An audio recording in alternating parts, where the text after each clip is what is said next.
Ration വിതരണം പ്രതിസന്ധിയിലേക്ക്. ഈ post സേവനം നൽകുന്ന കമ്പനി കരാറിൽ നിന്ന് പിന്മാറുന്നതാണ് പ്രതിസന്ധിക്ക് കാരണം.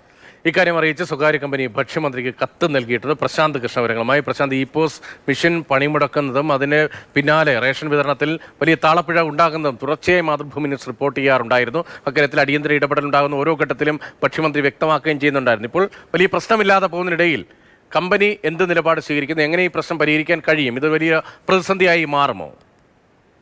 രതീഷ്, ഹൈദരാബാദ് ആസ്ഥാനമായ ലിങ്ക്വെൽ ടെലിസിസ്റ്റം എന്ന കമ്പനിയാണ് 2018 മുതൽ ഈ റേഷൻ കടകളിലുള്ള ഇ പോസ് മെഷീൻ്റെ മെയിൻ്റനൻസ് അടക്കമുള്ള കാര്യങ്ങൾ നടപ്പാക്കി വരുന്നത്. അതായത് ഒരു ഇ പോസ് മെഷീന് തകരാറ് വന്നാൽ അവർ നിശ്ചിത സമയത്തിനുള്ളിൽ അവരാണ് ഇത് പരിഹരിക്കേണ്ടത്. രാജ്യത്തെ 30 സംസ്ഥാനങ്ങളിൽ ഈ സേവനങ്ങൾ, ഈ കരാർ ലഭിച്ചിരിക്കുന്നത് ഈ കമ്പനിക്കാണ്. പക്ഷേ 2018 ഇവർക്ക് നൽകിയ കരാർ 2023 മെയ് മാസത്തിൽ, 2023 മെയ് മാസത്തിൽ കരാറിൻ്റെ കാലാവധി കഴിഞ്ഞു. അതിനുശേഷം പുതിയ ടെൻഡർ ക്ഷണിച്ചപ്പോഴും ഈ കമ്പനി തന്നെയാണ് ഒന്നാമതെത്തിയത്. പക്ഷേ സംസ്ഥാന സർക്കാർ സപ്ലൈകോ ആണ് ഇത് നടത്തേണ്ടത്. സപ്ലൈകോ ഇതുവരെ അത് പുതുക്കി കൊടുത്തില്ല.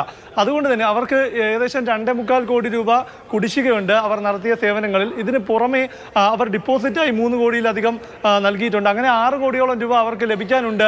അതുകൊണ്ട് തന്നെയാണ് ഭക്ഷ്യമന്ത്രിക്ക് അവർ കത്ത് നൽകിയിരിക്കുകയാണ്. ഈ കുടിശ്ശിക എന്നത് മാത്രമല്ല, ഇവർക്ക് 2018 നിശ്ചയിച്ച അവരുടെ 83 ജീവനക്കാരുടെ ശമ്പളം, അതുപോലെ തന്നെ മറ്റ് സേവനങ്ങൾക്ക് സ്പെയർ പാർട്ട് മാറുന്നതിനെല്ലാം നിശ്ചയിച്ച തുകയാണ് ഇപ്പോഴും നൽകുന്നത്.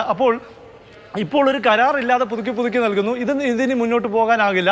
ജനുവരി മാസം 31-നകം ഇക്കാര്യത്തിൽ ഒരു തീരുമാനം, പുതിയ ടെൻഡറിലേക്ക് പോയില്ലെങ്കിൽ, അവരെ പുതിയ കരാറിലേക്ക് പുതിയ നിരക്കുകൾ നിശ്ചയിച്ച് നൽകിയില്ലെങ്കിൽ അവർ പിന്മാറുമെന്നാണ് ഭക്ഷ്യമന്ത്രിക്ക് കത്ത് നൽകിയിരിക്കുന്നത്. അപ്പോൾ ഈ വിഷയം നമുക്കറിയാം, ഒരുപക്ഷെ ഈ പോസ്റ്റ് സംവിധാനങ്ങൾ തന്നെ തകരാറിലാണ്. അതുകൊണ്ട് തന്നെ സാധാരണക്കാരാണ് ഈ റേഷൻ കടയിലേക്ക് എത്തുന്നത്. റേഷൻ കടയിലേക്ക് അവരെത്തുമ്പോൾ ഈ പോസ്റ്റ് തകരാറ് വരുന്നു. അതിൻ്റെ സാങ്കേതിക തകരാറ് പരിഹരിക്കേണ്ട കമ്പനിക്കുള്ള കുടിശ്ശിക കൊടുത്തിട്ടില്ല, അവരുടെ ജീവനക്കാരുടെ ശമ്പളം നൽകിയിട്ടില്ല. അങ്ങനെയെല്ലാം സാധാരണക്കാരനെ ബാധിക്കുന്ന ഒരു പ്രശ്നം. അതിൽ അടിയന്തരമായിട്ടുള്ള ഒരു ഇടപെടൽ സർക്കാർ നടത്തിയില്ലെങ്കിൽ വളരെയധികം കഷ്ടപ്പാടുണ്ടാവും. ഇപ്പോൾ റേഷൻ പൊതുവിതരണ സംവിധാനത്തെ ആശ്രയിച്ച് കഴിയുന്ന ഒരു ജനതയാണ് കേരളത്തിലെ എന്നുള്ളതിനാൽ ഈ പോസ്റ്റ് പോലെയുള്ള പ്രശ്നങ്ങൾ പരിഹരിക്കാൻ വേണ്ടിയുള്ള അടിയന്തര ഇടപെടൽ ഉണ്ടാകുമെന്ന് നമുക്ക് പ്രതീക്ഷിക്കാം.